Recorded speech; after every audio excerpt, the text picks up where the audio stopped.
until we get to like the middle ground, and then we're like, okay, stop banning.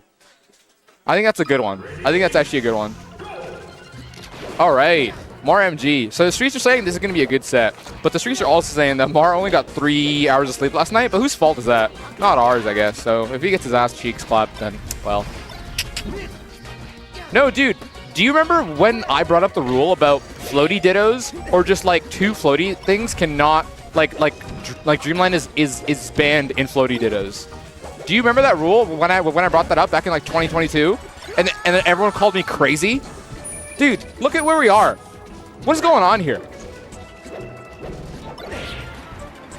Everyone's like, no, that's so unfair. Fuck you, Puff players. Who cares?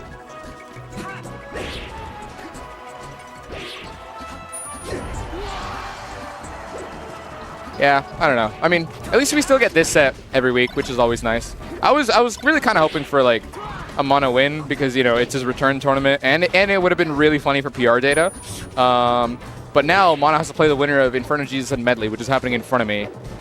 So I think that'll be done by Saturday probably. No Dreamland and no timeouts is fucking crazy. What was the score for that set? Was that a best of 3 or a... Oh, that's the wrong character. Sorry, I'm just gonna report character data real quick. How's it going? Yeah, please. I'll move over. No, you're good. It's not your fault. Oh, let me unmute your mic. Sorry. Right there. I just had to mute on OBS for double audio. You can hear me, right? Like faintly? Yeah, totally. Okay, cool. Oh man. Yeah. Okay, game 5. Yeah, that is what I figured. Yeah, that was a fucking banger. Yeah. Apparently, I'm sad I didn't see it. Yeah. Ooh. But Jacob played really good for like how many Johns he had before this tournament. He's like only got 3 hours of sleep. I was playing like unranked until like 2:30 in the morning. Had to go to work. I find I also when I pre-John I also play better. Yeah. I mean, just because like I take the expectation off myself. You yeah, know? that's fair. Also, if you look at the 3 locals that Jacob has won, every time he's been sleep deprived. Yeah. Which is so funny. So, yeah. Dan, why am I Evil Faust? I'll have you know the reason that set went like that is not my fault. Well. No.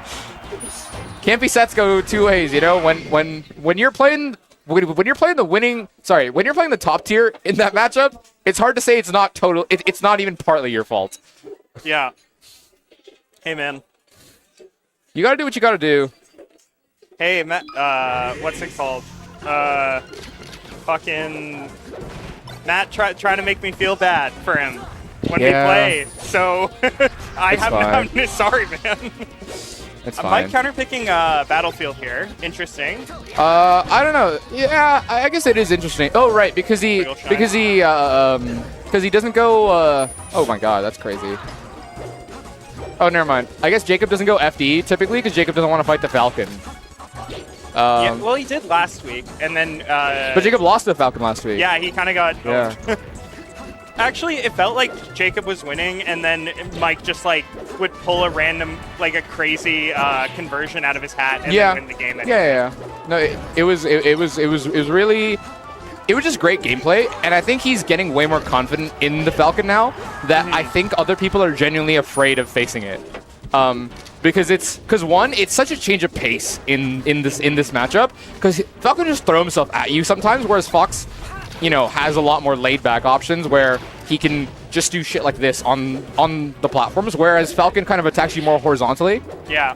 And I think like having the ability to adapt your DI and like your defensive options from a horizontal to like a vertical standpoint makes a big difference at this like level of play. I think the main thing that I know, like Falcon. Like, Mike is just a good, like, quick player. Yeah. So him having, like, Falcon against floaties, like, his stuff is pretty straightforward. It's like, you got your flowchart punishes. Yeah. Like, it does, if he can just, like, Mike tricks you, is good at tricking people. And if he can just trick, like, a floaty player at 60 once, they just die. Yeah. Okay, Mike's sick. Oh, okay. Is he gonna get? Yeah, oh, get the shine. Nice. Oh, he's dead. Oh, I really thought that he was gonna get upbeat there accidentally. Okay. Oh no, he might lose the stock for this. Yeah. That's so tough. That's actually so tough. Dude, it felt like he had it, and then he's just like standing laser. And then he just, I don't know. I'm guessing he was I don't know. Like I think he tried to input the back air, missed the back air, tried to input the shot and missed down or something. I think he meant to input shield grab there. Oh, maybe you're right. And actually. then hit the B button. Hit the B button. Yeah, maybe. No, you're right. Nice job, Marth player. No, dude, for real, dude. Jacob is for real just earning all of his punishes in this one. Oh, forward smash.